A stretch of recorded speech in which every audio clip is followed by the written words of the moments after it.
Hey, this is Kaufman is Live YouTube channel. I look at comic books new and old. Today I'm looking at a pretty new comic book. It's from 2023 by Marvel Comics, Deadpool #1. Not to be confused with the most recent Deadpool #1 that's going on, where he's got, I think, like a symbiote dog sidekick character, which probably comes out of this series here, which came before it. And this isn't to be confused with the Deadpool series where he becomes like the king of monsters. They seem to just reboot Deadpool every year with a new creative team. Uh, Maybe if they just had like one good, long, ongoing series of Deadpool with a really good creative team, it would work out better. I don't know, but got Deadpool #1 here. I got the Rob Liefeld cover. He's got these kind of ridiculous looking, I don't even know what they are, and a shoulder pad. Not bad drawing though. Looks like he's jumping off a building. I like the color on here. I think Wanma probably does the color because there's really no background to speak of or anything. But this is the extreme variant because it's Rob Liefeld, so it's extreme. But Martin Coccolo's on art on the interiors, and I really like the artwork in this book. There's some really great pages in here. We start out kind of thrown into the middle of it though, so as far as like a #1 issue goes, it doesn't really make sense to me. I wish they'd tell a Deadpool story that kind of slowed things down, had some side characters, put him in like a permanent setting somewhere. Also, it's the destiny of X, so this was near the end of the Krakoan era of the X-Men titles, and he's a member of X-Force. He'd actually just joined X-Force when this comic came out, but there's like no sign of X-Force here. Um, they even mention in the data pages here that it was just the right time for Deadpool to go on an X-Force comeback tour, but when he isn't working for Krakoa's spook show, he's still the merc with the mouth, the regenerate and degenerate Deadpool. So this is just, basically a Deadpool solo story that's got nothing to do with Krakoa or anything else, even though it's got the Destiny of X label. We've got a Krakoan data page here that Deadpool scribbles all over because, he's breaking the fourth wall.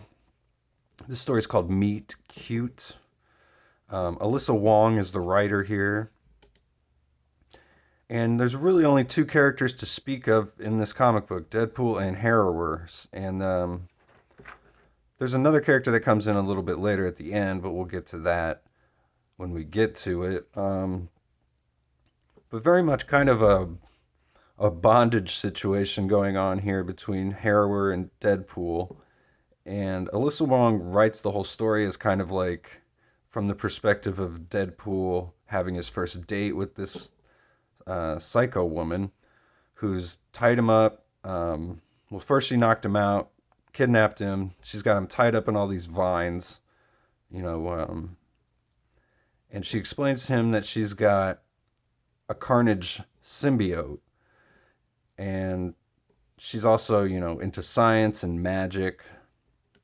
So she wants to reconstruct this symbiote host so that instead of worshiping Null or the King in Black, it'll worship her. But she needs a host to grow it. So she's using Deadpool for his body. So, and she puts the symbiote in him, and it starts to grow and change inside of him.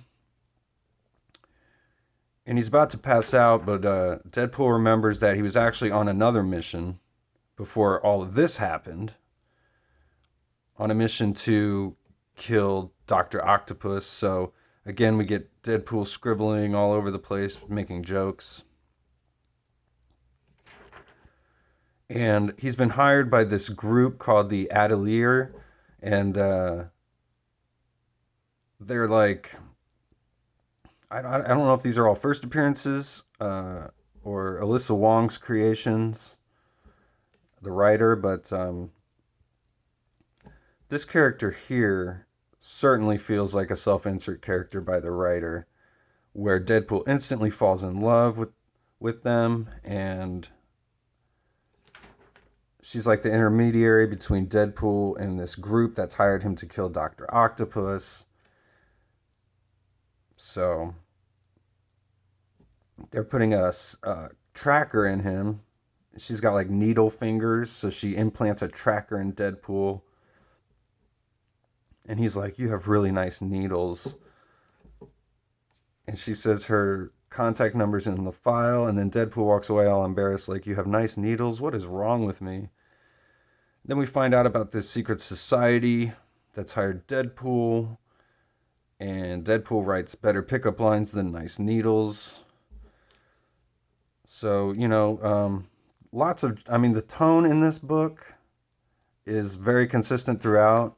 She's got lots of jokes. There's lots of, cute little spots in here like this. Always Sunny in Philadelphia parody here. But your mileage may vary on how funny you find some of this stuff. But the art's really great, though. Some awesome splash pages here. That was a nice double splash page. And I really like this one. I love how all the pages are just going, all the borders are just going right off the page here for the most part. And some really nice pencil and ink work. I mean, when I first opened this book, when it first dropped, I wasn't, I was on the fence about getting it, but I just really loved this artwork in it right off the bat. Just some really great stuff. So, and I like how he draws Deadpool as well. Really solid looking Deadpool. So, Deadpool wants to leave. He's got to go get Dr. Octopus. He's only got 48 hours to do it, and his time's running out. But the Harrower is having none of it. But so Deadpool just rips himself off, which surprises her. She says there's no way that the amount of venom in your body, it should have prevented you from even being able to move your fingers. And of course, it's Deadpool, so he says that's fast metabolism for you, baby. And, she gathers all of her plant and animal monsters that she's created here. They just start attacking Deadpool. She says, as long as I still preserve, like, your head and torso, everything else can be destroyed. So they begin to fight. Again, some really great pages here. I really like this one here. Deadpool is getting mauled by everything, and he sneaks out through the back, says, "I hope she won't notice." But she notices, and we get a funny little shot of Deadpool running off the roof here. And he starts feeling it in his side as he's running. That's the symbiote growing inside of him.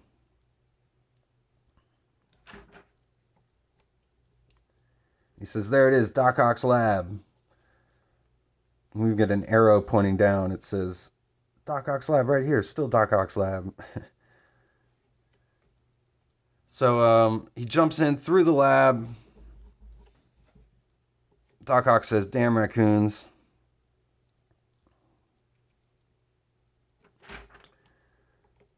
Some awesome pages here. I love this shot of Deadpool coming down with the double blades. Doc Ock looking up at him as he's breaking through the glass. Glass is shattering everywhere. But he feels it right in his side, so before he can make his kill, he lands right on the ground, and he starts coughing, and we get a giant Carnage hand ripping right through his chest. Another really cool drawing here. And Doc Ock looks pleasantly intrigued here. He says, "What is that?" "You're looking at success. Carnage is coming." So, to be continued here. Wade not looking good. Not looking in good shape. I really love the art in this issue. And I like the Rob Liefeld cover too. I kind of bought it for that, really. Like I said, the story just kind of throws you in here. It doesn't really feel like a first issue, but the story's pretty good. I I don't know about this love interest character that they've put in here.